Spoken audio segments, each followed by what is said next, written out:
Before that afternoon was over, a man would hear his own voice played back to him and understand, for the first time in 31 years, exactly what it had sounded like to live beside him. What happened in Studio 9 on the afternoon of August 19, 2020, has been described in the years since as many things. A viral moment, a television miracle, an example of what one person with a platform can do when they choose to use it correctly.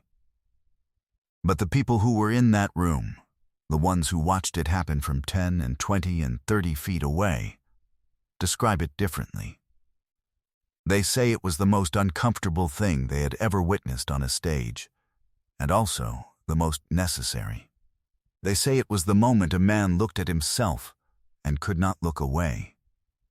They say that what Steve Harvey did that afternoon was not what any of them expected him to do, and that it was the only thing that could have worked, and that the man sitting in the green room afterward, alone, waiting for his wife to come back in, was not the same man who had walked onto that stage 3 hours earlier. One producer said, "I have worked in television for 22 years. I have never seen a person change in real time. I saw it that day." The man's name was Dennis Howell. He was 58 years old. He sold insurance in Raleigh, North Carolina. He coached youth basketball on Saturdays. He barbecued on Sundays. He called his mother every Tuesday evening without fail, and had done so for 30 years, since the week he left for college, a habit that his mother described to anyone who asked as the thing she was most proud of in her son. Which tells you what kind of son he was, and also, if you are paying attention, what kind of man. The kind who is reliably good to the people who expect goodness from him, which is a different thing from being reliably good to the people who have stopped expecting it because expecting it has become too expensive. His wife was Linda Howell. She was 56 years old. She had been a dental hygienist for 28 years. She was quiet in the specific way that people become quiet when they have learned, across a long time, that speaking up produces a cost they have calculated and decided not to keep paying. She was not a small person. Her sister Trish described her as the funniest woman she knew. In private, in the kitchen, in the car on long drives, in the spaces where Dennis was not the audience. In the spaces where Dennis was the audience, Linda had learned to take up less room. She had been learning this for so long that she could no longer always locate the line between what she had chosen to give up and what she had simply forgotten she ever had. She had told Trish once on a Sunday afternoon in Trish's backyard while the men were inside watching football that she sometimes felt invisible, not unloved. She was careful to make that distinction. Dennis loved her in his way. He had never raised a hand. He was not a cruel man. He was something more ordinary than cruel, which is a man who had never been required to examine the gap between his intentions and his impact, and who had therefore spent 31 years assuming the gap did not exist. Linda said to Trish, "It's like being in a room where the lights are just slightly too dim. Nothing is wrong, exactly. You just can't quite see yourself clearly anymore." Trish had looked at her for a long moment. She had not said, "Leave him." She had not said, "You deserve better." She had said, quietly, "Do you think he knows?" Linda had thought about it. She had said, "I think he's never thought to look." Their son Caleb was 27. He worked in Charlotte. He had called his mother on a Sunday in February and asked her, carefully, in the way adult children ask their parents careful questions, whether she was happy. Linda had said she was fine. Caleb had said that wasn't what he asked. There was a silence on the line. Then Linda had said, "I'm okay, baby." Caleb had stayed on the phone for another 40 minutes, talking about other things. When he hung up, he sat in his apartment for a while. He had grown up in that house. He knew what okay meant when his mother said it. Their daughter Renee was 24. She lived in Raleigh, 10 minutes from the house she had grown up in. She had applied for Family Feud in March because Caleb had suggested it, and because Renee had the particular quality of forward motion that younger siblings sometimes develop in households where the emotional weather requires someone to keep things moving.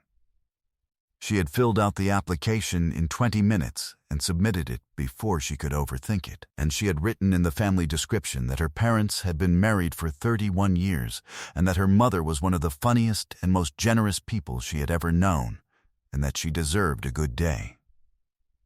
The callback came in May. The taping was in August. The family that arrived at Studio 9 consisted of Dennis and Linda, Caleb and Renee, and Linda's sister Trish, who had driven 4 hours from Greensboro because nothing in the world was going to keep her from being there when her sister had her good day. Trish had been Linda's witness for 31 years. She intended to be there for this one. Dennis was in good spirits on the drive to the studio. He was always in good spirits in the before of things. The anticipation of an event was where Dennis Howell was most fully himself, generous and warm and full of the easy humor that had made Linda laugh at a company party 33 years ago and made her think, this one. He told stories in the car. He made Caleb laugh. He held Linda's hand across the center console for 20 minutes on the freeway, and Linda looked out the passenger window at the passing exits and felt, the way she sometimes felt in the good stretches, that the dim room had enough light in it after all. In the green room, he was expansive. He chatted with the production staff. He got a story out of the opposing family's patriarch within 4 minutes. He squeezed Linda's shoulders and said she was going to be great, and Linda smiled and said she was just hoping not to embarrass herself, and Dennis said she never embarrassed anyone, and he said it with complete sincerity, and Linda received it with complete gratitude, and Trish, sitting across the green room, watched both of them and said nothing. The stage was bright. The opposing family, the Delacroix family from Baton Rouge, was warm and fast and immediately likable, and the first 2 rounds were close and loud and full of the competitive energy that good Family Feud tapings run on. Steve Harvey had spent 5 minutes with the Howell family in the introductions and had landed on Dennis almost immediately. Dennis had the kind of gregarious confidence that Steve knew how to work with, and they had gone back and forth in a way that made the audience warm to the whole family. Linda had answered 1 question in the first round. A good answer, top 3 on the board, and the family had celebrated, and Dennis had high-fived her, and for a few minutes the studio felt like exactly what it was supposed to feel like. Then came the question that Dennis answered wrong. It was a survey question. Simple. Dennis stepped up, confident, gave his answer with the full assurance of a man who rarely second-guesses himself in public. The buzzer sounded. The answer was not on the board. Dennis's face moved through the sequence that faces move through when they are surprised by their own wrongness, disbelief, then recalibration, then the instinctive search for somewhere to redirect. He looked at Linda. He said, "You probably would have gotten that." He said it lightly, the way he said most things, with the ease of a man who has never had to monitor the weight of what he puts down. You always know the obvious stuff. The audience did not laugh. The studio fell completely silent. Not the silence of shock, something more textured than that. The silence of 200 people recognizing, simultaneously, a thing they have heard before in a different room, and understanding precisely what kind of thing it was. Linda's face did something very small and very fast that the camera on her side of the stage caught completely. Something moved behind her eyes, not pain, not anger. Something older than both of those, and then it was gone. Sealed back behind the expression she had been maintaining for 31 years, smooth and present, and giving nothing away. Trish, standing at the end of the family podium, looked at the floor. Caleb looked at his father. Steve Harvey had been standing to the left of the podium. He had heard. He stood very still for 2 seconds. Then he walked to the center of the stage, and he stopped, and he looked at Dennis Howell, and he said 5 words in a voice that was not angry and not loud, and not performed in any register that a television host performs in. Because what came out of Steve Harvey's mouth in that moment was not a host speaking. "Do you hear yourself, brother?" He did not say it as a question. He said it as an offering, as a genuine, unguarded inquiry from one man to another, the kind that can only land if there is no judgment behind it, only the steady, serious attention of someone who actually wants to know. Dennis blinked. His mouth opened slightly. He had the expression of a man who has been handed a mirror in a room where he thought there weren't any. The studio fell completely silent for the second time. Steve did not fill the silence. He let it exist. He stood in it with Dennis the way he had stood with Gerald Pruitt, not waiting for a response, but giving the other person the full, unrushed space to locate themselves in what had just been said. 10 seconds. 15. The floor manager did not cue anything. The cameras kept rolling. The audience did not move. Dennis Howell looked at his wife. What he saw, what the camera on Linda's side of the stage was recording in real time, was a woman who had sealed herself back up so completely and so quickly that if you had not seen the 2 seconds before the sealing, you would not know it had happened. She was standing with her hands folded in front of her, and her expression composed, and her eyes directed at some neutral point between the podium and the camera, and she was, in that posture, the precise image of a woman who has had a great deal of practice at not being seen. Dennis saw it. For the first time in 31 years, looking at his wife on a stage in a television studio with 200 strangers watching and a man with a microphone standing 12 feet away, Dennis Howell saw it. His face changed, not dramatically, not with the performed remorse of a man calculating an audience. Quietly, the way a face changes when something that has been maintained for a very long time is allowed, for a single moment, to stop being maintained. His jaw moved. His eyes went to a place that was past embarrassment, past the ordinary shame of a wrong answer or a clumsy joke.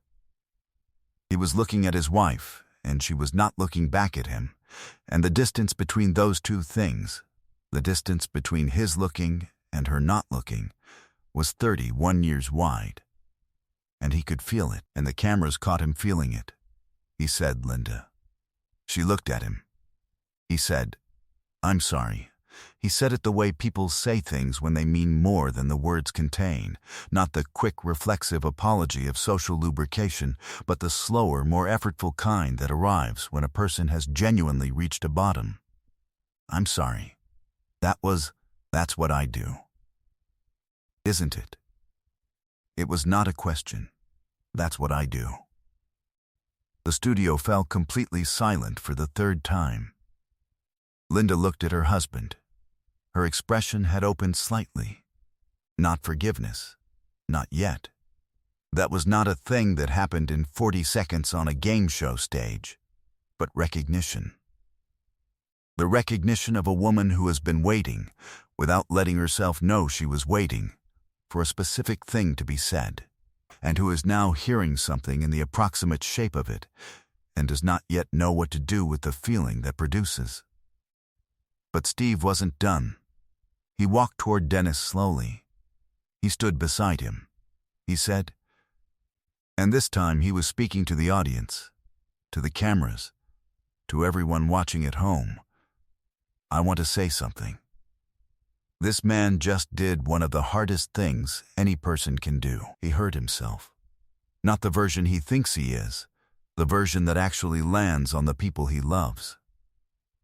That gap between who we think we are and what the people closest to us are quietly absorbing, that is the gap that ends marriages. That is the gap that grows children up confused about what love is supposed to feel like. And closing it starts with exactly what this man just did, hearing himself, sitting with it, not defending it. He paused. I'm not here to embarrass anyone. I'm here because what just happened on this stage is something that happens in living rooms all over this country every single day. And most of the time, nobody stops and names it. So I'm naming it. A woman in the second row had both hands pressed to her chest. A man in the fifth row was looking at his lap. The boom operator, who had been on the show for 12 years, said afterward that it was the only time he had seen a studio audience look genuinely inward, not at the stage, but at themselves. A lighting technician who had been positioned near the family podium said she heard the woman next to her whisper something to her husband that she could not make out, and that the husband reached over and took the woman's hand without looking up from his own lap. But Steve wasn't done. He turned to Linda. He said, "What do you need from today? Not what does the family need, not what does the game need. What do you need?" Linda looked at him for a moment. Then she said, "I need him to remember this." Her voice was steady. It was the steadiest thing in the room. Steve nodded. He turned to Dennis. He said, "You heard her." Dennis said, "Yes." Steve said, "Then let's make sure this is a day worth remembering." He announced a short break, used the time to consult with the production team, and returned to announce that the Howell family was being gifted a weekend couples retreat, fully covered by the show, at a facility in the Carolinas that specialized in marriage communication intensives. He said he was not prescribing anything. He said he was offering a door. He said what people did with doors was their own business. He said he hoped Dennis walked through it. The Delacroix family had been watching from their podium in complete silence throughout. Their matriarch, 62-year-old Celestine Delacroix, a retired schoolteacher, with the bearing of a woman who had spent 40 years deciding what things were worth saying and had become very precise about it, walked across the stage to Linda. She did not hug her. She took both of Linda's hands in hers, and she said, "Baby, your voice is worth hearing. Don't you let it go quiet." Linda looked at her. Something behind her eyes moved again, but this time it didn't seal back up. This time it stayed. The studio was not silent anymore. 3 months later, Dennis and Linda Howell attended the couple's retreat in the Carolinas. Dennis had called the number the show provided within a week of the taping. He had not told Linda he was calling until the reservation was confirmed, because he knew himself well enough to know that if he told her first, he would find a way to talk himself out of it. He had sat across from a marriage counselor on a Thursday morning, in a room with windows that looked onto a garden, and he had said, in response to the first question the counselor asked, which was simply, "What brings you here?" that he had heard himself on television, and he didn't want to be that person anymore. The counselor had written something down. The sessions had continued weekly for 5 months. A year after the taping, the clip had been viewed 59 million times. A Marriage and Family Therapy Association cited it in a continuing education module on communication patterns and long-term relationships. A podcast host who specialized in men's emotional intelligence devoted an episode to the moment Dennis said, "That's what I do, isn't it?" The specific phrasing of it, the way it moved from denial to recognition in a single unrehearsed sentence. And the episode was downloaded 4 million times in 3 weeks. In the comments of the podcast episode, a man wrote, "I watched this clip 6 times before I called my wife into the room and showed it to her. We watched it together. We didn't say anything for a few minutes. Then I said, 'I think I do this.' She said, 'I know.' I said, 'I'm sorry.' She said, 'I know that too.'" He wrote that they had been in counseling for 3 months, and that it was the hardest thing he had ever done, and that he was not going to stop. Today, Dennis Howell still sells insurance in Raleigh. He still coaches youth basketball on Saturdays. He still calls his mother every Tuesday. He attends a monthly men's group at his church that focuses on what the group leader calls intentional presence. Showing up to the people in your life with the volume turned down on your own performance and up on their experience of you. He has not mastered it. He will tell you that himself. He is practicing it. He knows the difference now between those two things, which he did not know before August 19th, 2020, which is the date he heard his own voice on a stage and could not look away from what it sounded like. Linda still works 3 days a week at the dental practice. She has started, in the last year, going to a pottery class on Wednesday evenings with Trish. She is not good at it yet. She does not care. She sits at the wheel for 2 hours on Wednesday nights and makes things that do not always hold their shape and laughs when they collapse. The big laugh, the one Trish always said was worth the drive, and she is, in those 2 hours, entirely visible and entirely herself and not managing anything at all. Caleb still calls his mother on Sundays. He called his father on a Saturday about 4 months after the taping. He said he had watched the clip. Dennis said he knew. Caleb was quiet for a moment. Then, he said, "Dad, what you did after, that mattered more than what you did before." Dennis said he appreciated that. They talked for an hour about other things. When Caleb hung up, he sat in his apartment for a while, the same way he had sat in February, after the call where his mother said she was okay. But this time, what he was sitting with was different. This time, what he was sitting with was something that felt, carefully, quietly, like the beginning of something mending. What we model for the people watching us is never the thing we intend to model. It is the thing we do when we are not paying attention to what we are showing them. The automatic, unrehearsed behavior of a person who has not yet been required to examine it. The children in the room are always examining it. They are filing it. They are deciding, from what they see, what love sounds like and what it costs, and whether the person inside it is seen or managed or slowly made small. Dennis Howell's children watched him hear himself on a stage and then watched what he did next. That second thing, what he did next, is what they will carry. That is what gets passed down. Not the mistake. The reckoning, and the long, unglamorous, entirely necessary work of trying to close the gap. If this story made you think of someone, yourself, your partner, your parents, share it with them today, not as an accusation, as a door. And subscribe, because every week on this channel, we find the moment when a person decides to be better than the last thing they did. That decision is always worth watching.